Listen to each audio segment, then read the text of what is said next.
ये नेहरू जी के नेतृत्व में हम सिर्फ आज की मॉडर्न टेक्नोलॉजी और आज की साइंस विज्ञान की तरफ हम आगे निकलते हुए हमें ये देश के लिए क्या किया सर? ये देश के लिए बनाया इसरो। विक्रम भाई साराभाई की अगुवाई में नेहरू जी के दर्शन से ये इसरो बने, आज नहीं 1964 में। और हमारे देश ने 1975 में आर्यभट्ट हम लोग सैटेलाइट आसमान में भेजा था। लेकिन आज इसरो को हम क्या कहेंगे? Indian institute of space research कहेंगे और क्या कहेंगे पता नहीं। कहां से लाए गए भारत और इंडिया तरह तरह की बातें हमारे खिलाफ सारे पाबंदी लगाए रहे थे। उसको हटाने के काम किसने किया था? हमारे मनमोहन सिंह जी, जिसको कहते थे कि मौन रहते हैं, उन्होंने मौन नहीं रही। जब G20 की सम्मेलन हुआ करते थे उस समय भी उन्होंने कहा कि अच्छा है हमारे देश के लिए।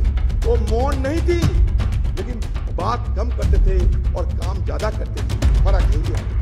इंफॉर्मेशन टेक्नोलॉजी जब हुई थी हमारे देश में क्रांति के रूप से, एक क्रांति के रूप से हमारे स्वर्गीय राजीव गांधी।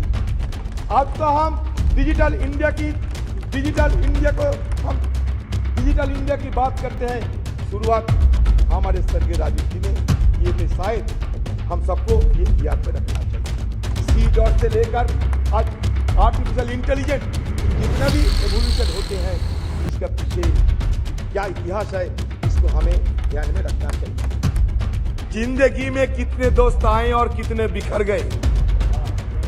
किसी ने 2 रोज के लिए आए, किसी ने चलते ही सांस भर लिए। पर जिंदगी की दूसरा नाम है दरिया, वो तो बस बहते रहेंगे, चाहे रास्ते में फूल गिरे या पत्थर। सर, सही मायनों में जब ये सदन ये खबर मिल रहे हैं कि आज ये सदन की अंतिम दिवस है, तो सही महीनों में भावुक तो होना स्वाभाविक है। कितने सारे विद्वजनों ने, ज्ञानियों ने, पंडितों ने और देश प्रेमी ने हमारे ये सदन, उसके साथ साथ हमारा संविधान और ये देश की लोकतंत्र की रक्षा करने के लिए न जाने कितने योगदान किए होंगे। बहुत सारे हमारे पूर्वजों ने ये दुनिया छोड़ के चले गए। उनका याद हम करते रहेंगे। जिंदगी में ये सदन जरूर कहेगी कि जिंदगी में कितने दोस्त आए और कितने बिखर गए। किसी ने 2 रोज के लिए आए, तो किसी ने चलते ही सांस भर लिए।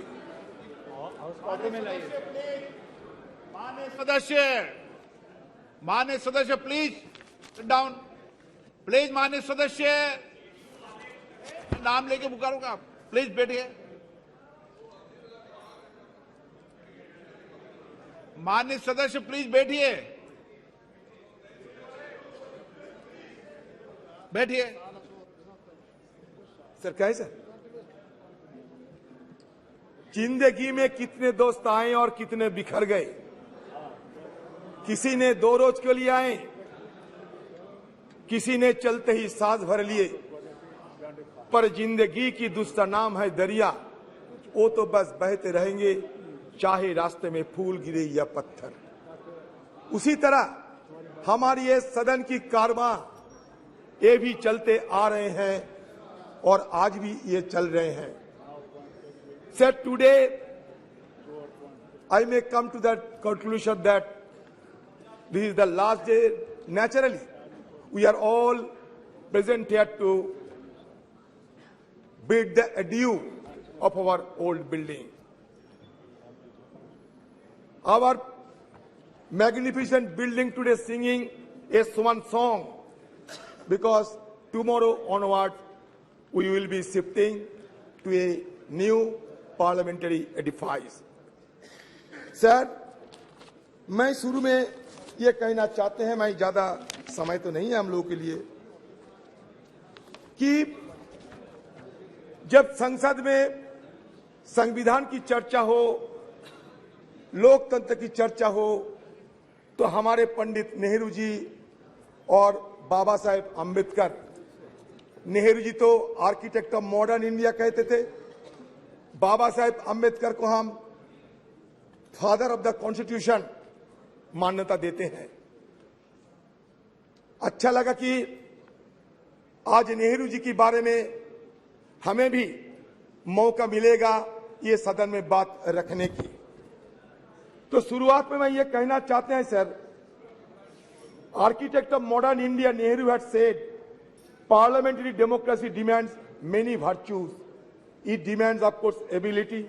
It demands a certain devotion to work, but it demands also a large measure of cooperation, of self-discipline, of restraint. We know very well that there are not many countries in the world where it functions successfully. I think it may be said without any partiality that it has functioned with large measure of success in the country. Why? Not so because we, the members of this House, are exemplars of wisdom, but I think because of the background of our country and because our people have the spirit of democracy in them. Jawaharlal Nehru detested cultism. He was humble in his submission to constitutional requirement. In an interview with Mr. P.K. Karanjia, he specifically mentioned, "You were wrong in using words like the Nehru epoch or Nehru policy." Though he enjoyed massive majority in the parliament, he was tireless in listening opposition voice and never mock, deflect, pontificate when answering questions asked of him. He never believed in steamrolling the opposition and given due respect to feeling and sentiments of the opposition member. It is significant to note that it was during his tenure the parliament ran smoothly. He was not only led the nation in a difficult situation, but he was the prime force and pioneer who has given a wonderful beginning of our parliamentary democracy by his immense contribution.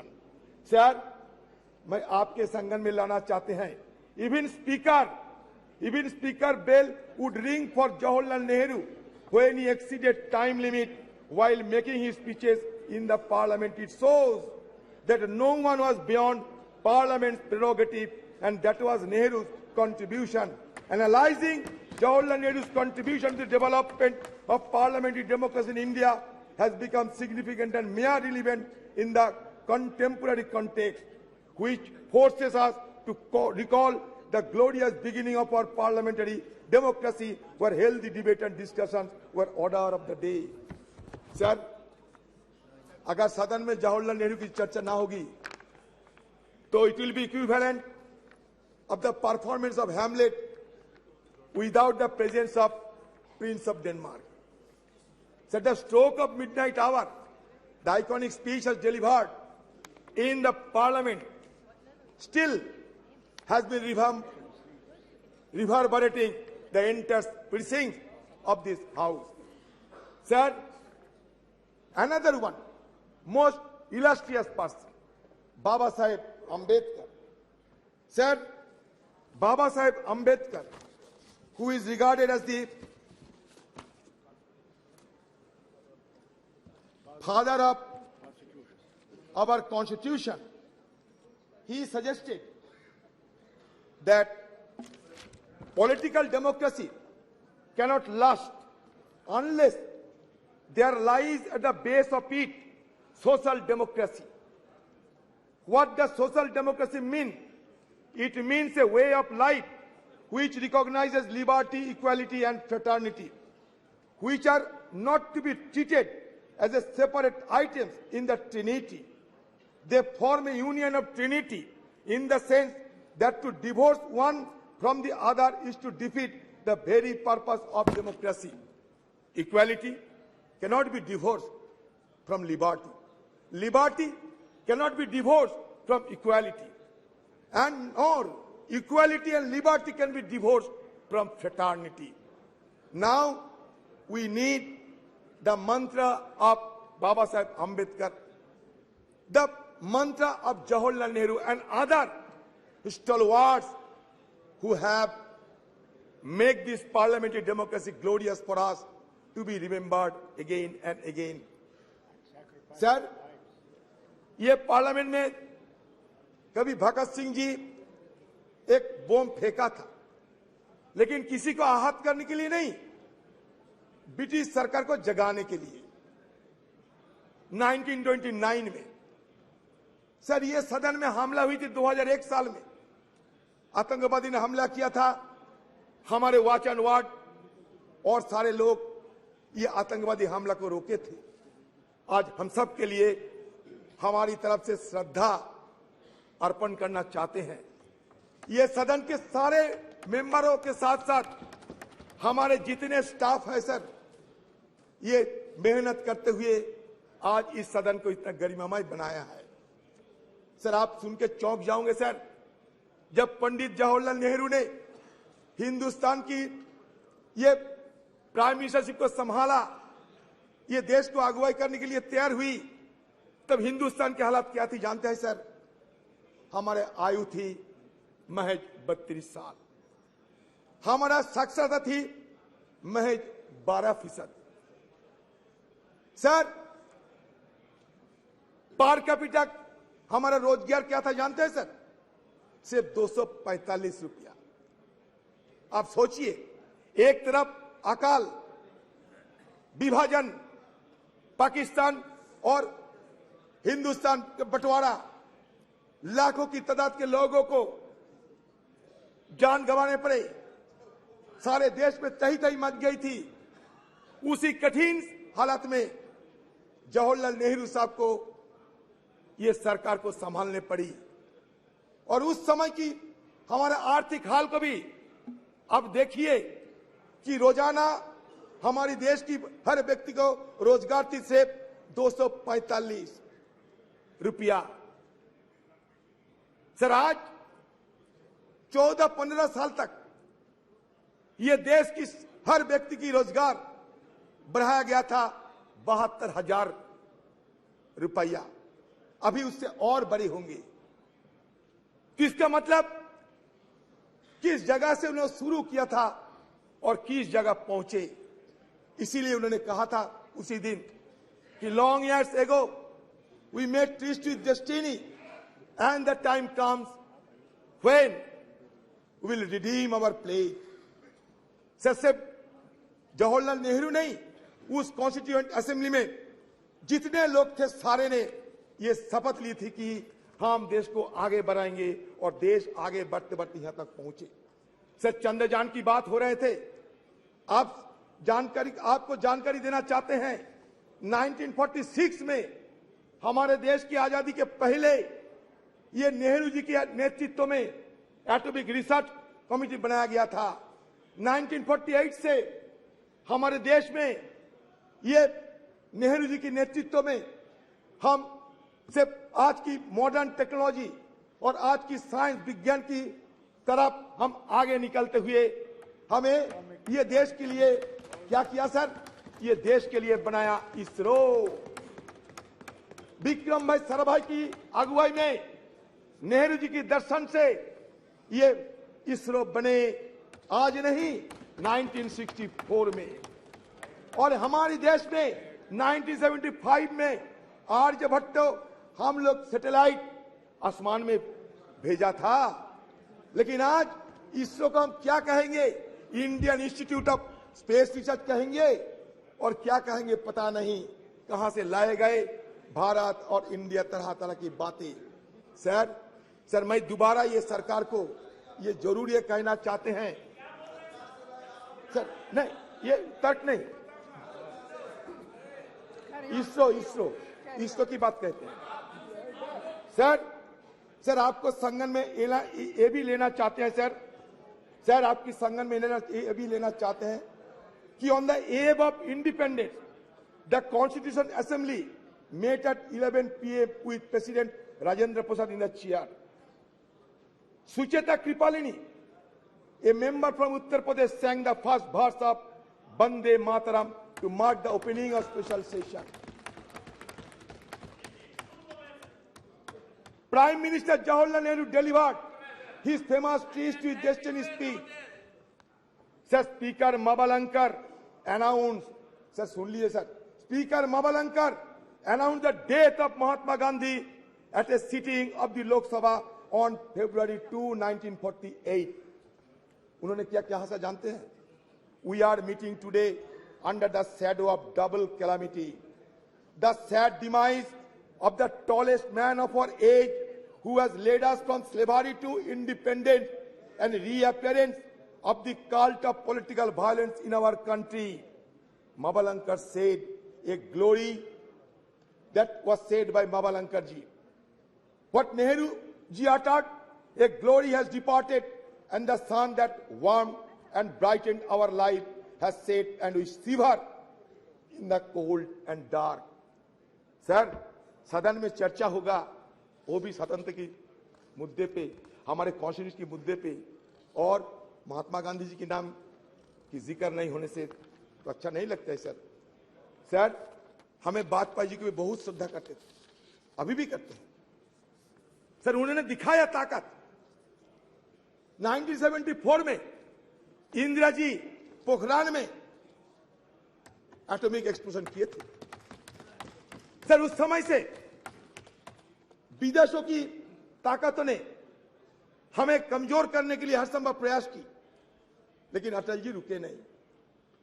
Narasimha Rao की जमाने में भी ये nuclear explosion करने के लिए सोचा गए थे, लेकिन इसको साकार किया अटल बिहारी वाजपेयी जी ने, और उसके साथ साथ ये भी संदेश दिया देश सारे दुनिया को कि नो फास्ट यूज पॉलिसी हम अपना रहे हैं।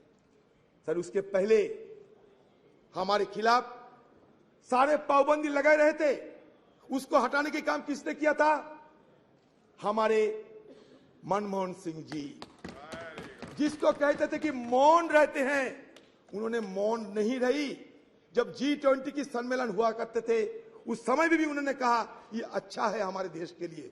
वो मौन नहीं थी, लेकिन बात कम करते थे और काम ज्यादा करते थी। फर्क यही है। Sir, Indo US nuclear deal किसकी अगुवाई में हुई बताइए? सर, इसी सदन में इस चेयर में बैठा होते हुए सोमनाथ चटर्जी साहब देश के लिए वो इंडो यूएस न्यूक्लियर डील को समर्थन किया और अपने पार्टी को नकार दिए थे। तो ये उदाहरण है। तो ये इंडो यूएस न्यूक्लियर डील अगर नहीं होते तो आज अमेरिका देश हमारे साथ इतना जुड़ाव ना दिखाते। ये भी हमें विचार करना पड़ेगा सर। सर, हमारे इस पार्लियामेंट में क्या क्या हुई सर, छोटा सा मैं ब्यौरा देना चाहते हैं सर। सर देखिए,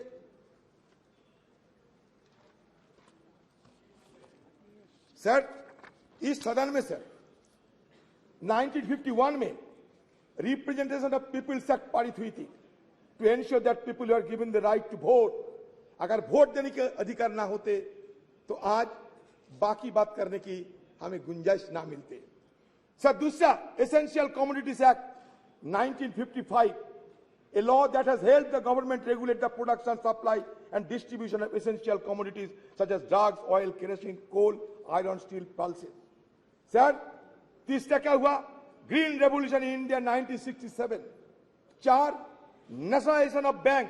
14 banks were nationalized, which enhanced banking infrastructure and services and created provision of cheaper credit to farmers. बता दे सर, 1974 में एटॉमिक जब एक्सप्लोजन हुई थी ना, हमारे प्रधानमंत्री उस समय रही थी स्वर्गीय इंदिरा गांधी जी। ये भी आपको याद दिलाते हैं। इंफॉर्मेशन टेक्नोलॉजी जब हुई थी हमारे देश में क्रांति के स्वरूप से, एक क्रांति के रूप से, हमारे स्वर्गीय राजीव गांधी जी। आज तो हम डिजिटल इंडिया की बात करते हैं। शुरुआत हमारे स्वर्गीय राजीव जी ने किए थे। शायद हम सबको ये याद में रखना चाहिए। C.डॉट से लेकर आज आर्टिफिशियल इंटेलिजेंस, जितने भी एवोल्यूशन होते हैं, इसका पीछे क्या इतिहास है, इसको हमें ध्यान में रखना चाहिए। हिस्ट्री को हम भूलना नहीं चाहिए। History is the remembrance of the past, it transmits from generation to generation. अगर हिस्ट्री को हम कैंसिल चेक नहीं बता सकते, history could not be treated as a cancel cheque, rather it should be treated as a promissory note in future. And now, whatever cash in hand, we should spend it wisely. That should be the agenda of any government. Sir, Anti-Defection Law 1985 और एक क्रांतिकारी, Child Labor Act 1986, the Scheduled Caste and Tribes Prevention of Atrocities Act 1989 to prevent atrocities against members of Scheduled Caste and Scheduled Tribe. Sir, Panchayat Raj Institution Act, ये और एक क्रांतिकारी act है। ये enacted in 1992. This act aimed to decentralize power and ensures local self government, enhancing grassroots democracy. Sir, आज देश में 3 सरकार है, केंद्र की सरकार, सूबे की सरकार, ग्राम की सरकार, लोकल सरकार। ये क्रांति, it was a social revolution, and that social revolution occurred without shedding even a drop of blood. That is the significant achievement of our former government under Rajiv Gandhi ji.